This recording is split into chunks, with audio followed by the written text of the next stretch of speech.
Today, humanity faces perhaps the trial of its time as COVID-19 grips the world with its deadly embrace. Everywhere, as also in India, the mission is to do whatever it takes to prevent the epidemiological curve from steepening any further. In this kind of an environment, the Reserve Bank of India has been very proactive and has been monitoring the situation very closely. The evolving situation is being monitored very closely, and you would have noticed that from time to time, almost every second day or third day, the Reserve Bank is coming out with certain announcements. Now, in this kind of environment, I thought it was necessary that I speak to a wider audience and convey the resolve of the Reserve Bank of India, our approach, and how we are going forward. Today, I propose to make certain announcements, and the statement is a bit long, as I said last time, because I have tried to make it as self-explanatory as possible, and so that there is adequate clarity, and since we are not able to hold a press conference, the meaning and the details are conveyed to the maximum extent possible. So as I just said, everywhere, as also in India, the mission is to do whatever it takes to prevent the epidemiological curve from steepening any further. Human spirit is ignited by the resolve to overcome the pandemic. It is during our darkest moments that we must focus on the light. As Mahatma Gandhi said in his famous address at Kingsley Hall, London, in October 1931, and I quote Mahatma Gandhi, "In the midst of death, life persists. In the midst of untruth, truth persists. In the midst of darkness, light persists." Before I begin, I wish to place on record our gratitude to all the functionaries and personnel in the government, the private sector, banks and other financial institutions who risk their lives on a daily basis by going to work or by working from home to fight the pandemic by keeping essential services fully operational. Our deepest appreciation goes out to doctors, healthcare and medical staff, police and law enforcement agencies who are at the front line.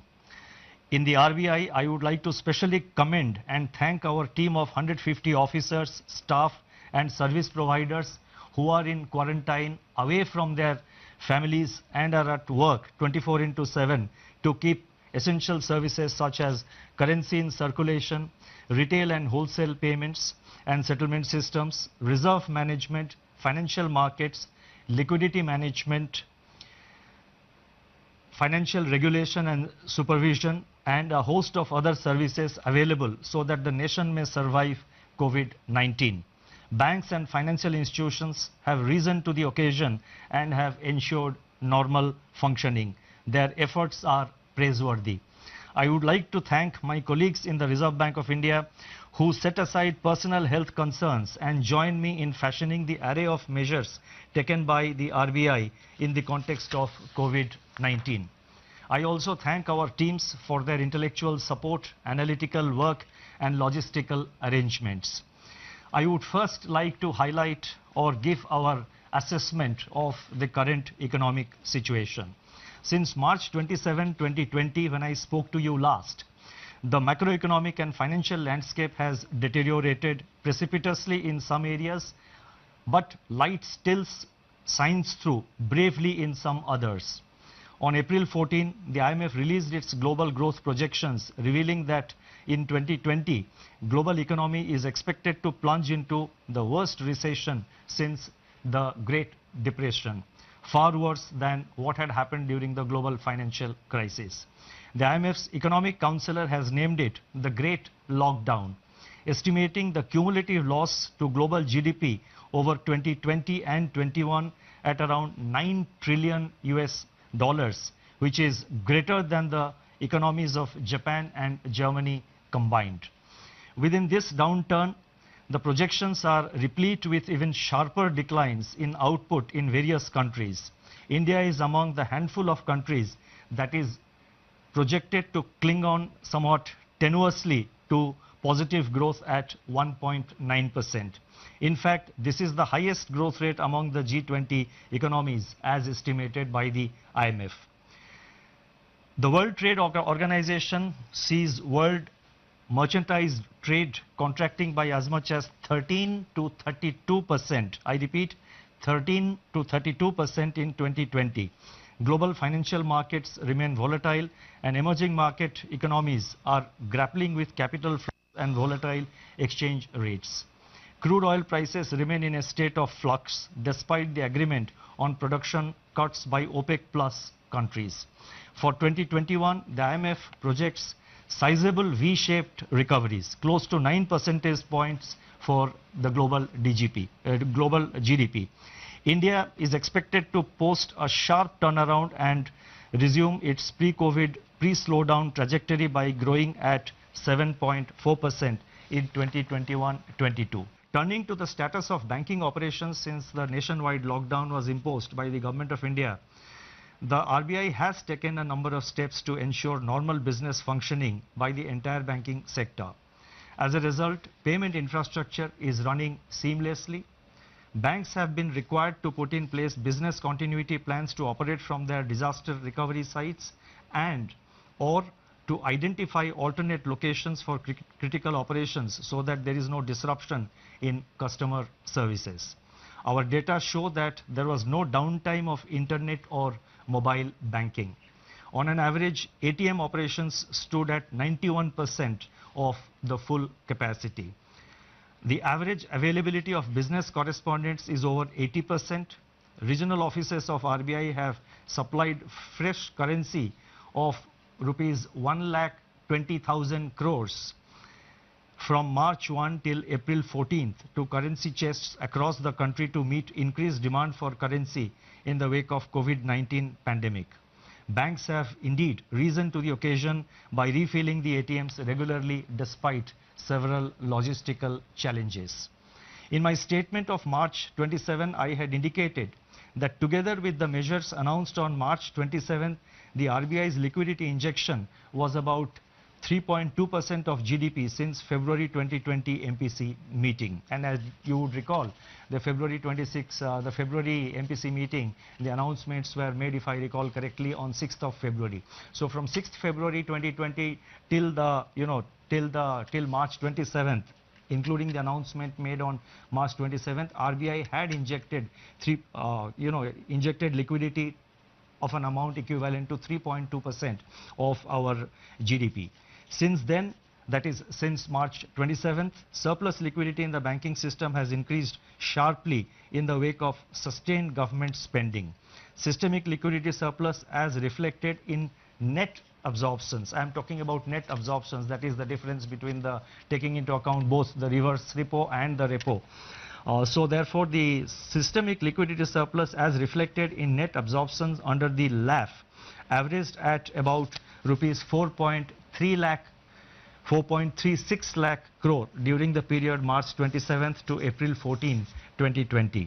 As announced on March 27, the RBI undertook 3 auctions of targeted term repo operations, that is TLTRO, injecting cumulatively rupees 75,041 crore to ease liquidity constraints in the banking system and distress financial markets. Another TLTRO auction of rupees 25,000 crore is being conducted today.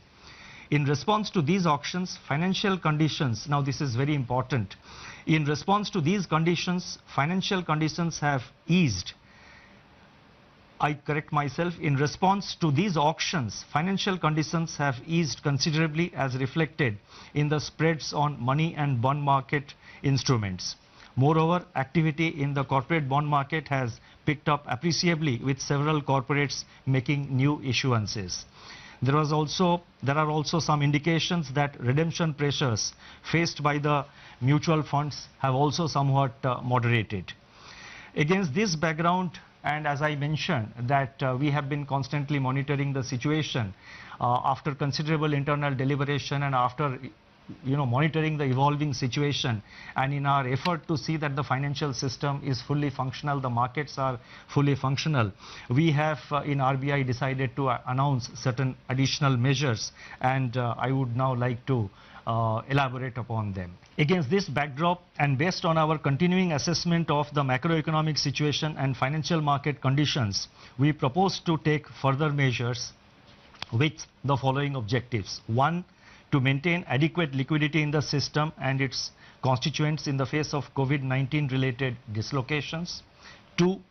Facilitate and incentivize bank credit flows. 3. Ease the financial stress. And 4. Enable the formal functioning of markets. The first set of measures relate to liquidity management.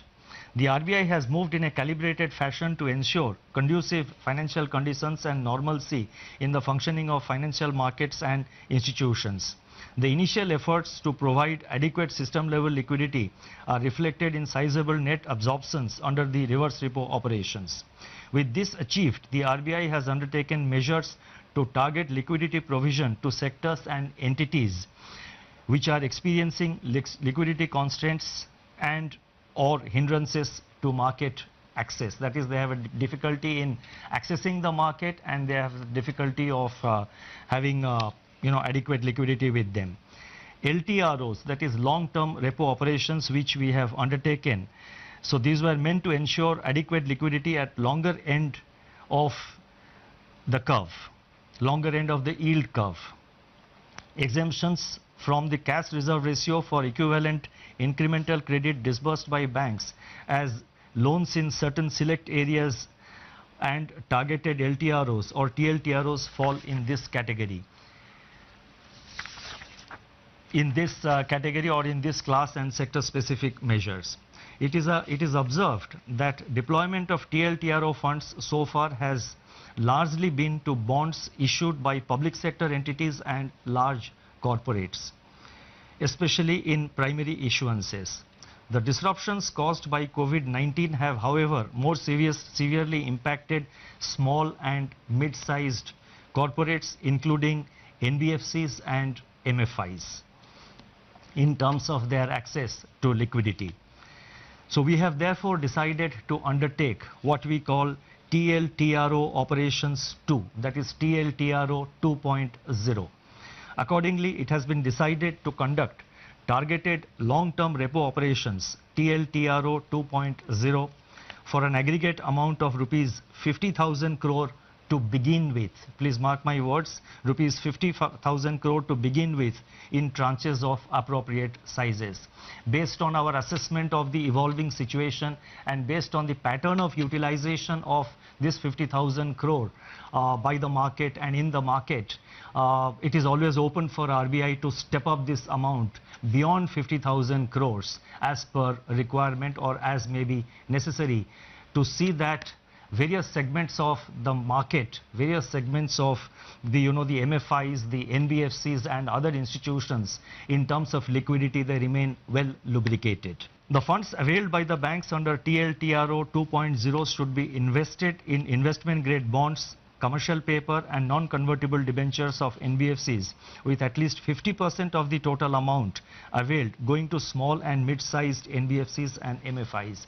So therefore the emphasis will be to see that there is adequate flow to the mid-size and the small NBFCs as well as to the MFIs. The guidelines in this regard will spell out the relevant details.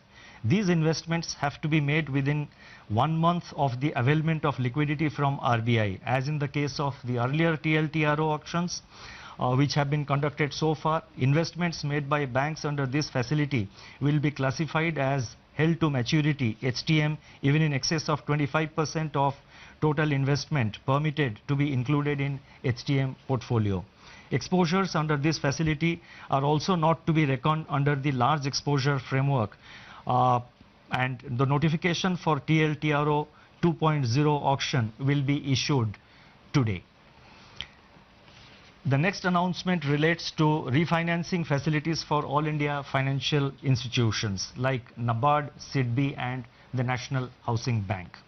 All India financial institutions such as NABARD, SIDBI and National Housing Bank play an important role in meeting the long-term funding requirements of agriculture and the rural sector, small industries, housing finance companies, MFIs and NBFCs. These All India financial institutions normally raise resources from the market through specified instruments which are allowed by the Reserve Bank of India, in addition to, of course, relying on their own resources. In view of the tightening of financial conditions in the wake of COVID-19 pandemic, these institutions are today facing difficulties in raising resources from the market. Accordingly, it has been decided to provide special refinance facilities for a total amount of rupees 50,000 crores to NABARD, SIDBI and NHB to enable them to meet sectoral credit needs. This will comprise of rupees 25,000 crore to NABARD for refinancing regional rural banks, that is RRBs and cooperative banks and microfinancial institutions. Rupees 15,000 crore will flow to SIDBI for on-lending and refinancing, and as you know, SIDBI will be lending this money to, by way of providing refinance to scheduled commercial banks as well as to other financial entities, NBFCs, MFIs, etc., who sanction loans to the MSME segment of the economy. And NHB will be allotted rupees 10,000 crore for supporting housing finance companies, HFCs. Now these amounts which I announced, that is totally 50,000 crore, of which 25,000 crore goes to NABARD, 15,000 crore goes to SIDBI and 10,000 crore goes to NHB. These amounts have been determined and decided in consultation with these institutions. Should there be additional requirement by these institutions, and again depending on and based on the actual utilization of resources provided, funds provided by the liquidity provided by the RBI, if there is a further requirement, the RBI will assess the situation, review it and take further measures to step up this level of liquidity support.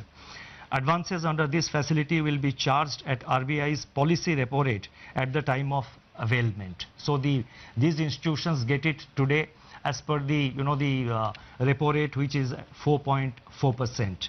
So therefore this will enable these institutions to provide the refinance at an affordable rate, at a reasonable rate, when they extend this money to various lending institutions. The next announcement, and this is very important, relates to the LAF, Liquidity Adjustment Facility, and this relates to fixed rate reverse repo rate. That is the reverse repo rate. As I have mentioned earlier, the surplus liquidity in the banking system has risen significantly in the wake of government spending and the various liquidity enhancing measures undertaken by the RBI. On April 15, the amount observed under reverse repo operations was 6.9 lakh crore. Earlier, what I had given about the system liquidity, that was net. That is the difference between the repo and the reverse repo. What I am now saying is one way of flow at the end of every day, how much flows from the system into the RBI through the reverse repo window. That has been in the order of, on April 15th, the RBI absorbed rupees 6.9 lakh crore through the reverse repo window. So that much of surplus was available with the system. Now, in order to encourage the banks to deploy these surplus funds in investments and loans in productive sectors of the economy, it has been decided to reduce the fixed rate reverse repo rate under the liquidity adjustment facility by 25 basis points from 4% to 3.75% with immediate effect. So I repeat, the reverse repo rate is being reduced by 25 basis points from 4% to 3.75%. The policy repo rate, however, remains unchanged at 4.4% because that is a matter which is decided by the MPC, and also the marginal standing facility rate and bank rate, they also remain unchanged at 4.65%. The next announcement relates to ways and means advances for states. On 1st April 2020, RBI had announced an increase in the ways and means advances limit, WMA limit of states by 30%. It has now been decided to increase the WMA limit of states by 60%, by 60% over and above the level as on March 31st, 2020 to provide greater comfort to the states for undertaking COVID containment and mitigation efforts, and also to plan their market borrowing programs better. This we expect will help the states not to bunch up their borrowing program in the early part of the year, but to space it appropriately as per their requirement. The increased limit will be available, that is this increased limit of WMA up to by 60%. This facility will be available till September 30th, 2020. The next set of measures are related to regulatory measures. On March 27, 2020, the Reserve Bank had announced certain regulatory measures to mitigate the burden of debt servicing brought about by disruptions on account of COVID-19 and to ensure the continuity of viable businesses. Based on a review of rapidly evolving situation and consistent with globally coordinated action committed to by Basel Committee on Banking Supervision to alleviate the impact of COVID-19 on global banking system, additional regulatory measures are being announced today. So whatever regulatory measures we are announcing, they are consistent with the Basel guidelines. The first measure under this category of regulatory measures, they relate to asset classification. Economic activity has come to a standstill during the period of the lockdown. Now, as I go with these announcements, I request your patience, because in the concluding paragraphs, in the concluding 2 or 3 paragraphs to which I will come very shortly, I have attempted to give some kind of a forward guidance on certain aspects, so I request your patience. I repeat, economic activity has come to a standstill during the period of the lockdown with consequential lingering effects which have unambiguously affected the cash flows of households and businesses. On March 27, the Reserve Bank had permitted lending institutions to grant moratorium of 3 months on payment of the current dues falling due between 1st March and May 31st. It is recognized that the onset of COVID-19 has also exacerbated the challenges for such borrowers even to honor their commitments which have fallen due on or before February 29, 2020 in standard accounts. The Basel Committee on Banking Supervision has taken cognizance of the financial and economic impact of COVID-19 and very recently announced that the payment moratorium periods, public or granted by banks on a voluntary basis relating to COVID-19 outbreak, can be excluded by banks from the number of days past due in respect of NPA recognition. Therefore, it has been decided that in respect of all accounts for which lending institutions decide to grant moratorium or deferment and which were standard as on 1st March 2020, the 90-day NPA norm shall exclude the moratorium period.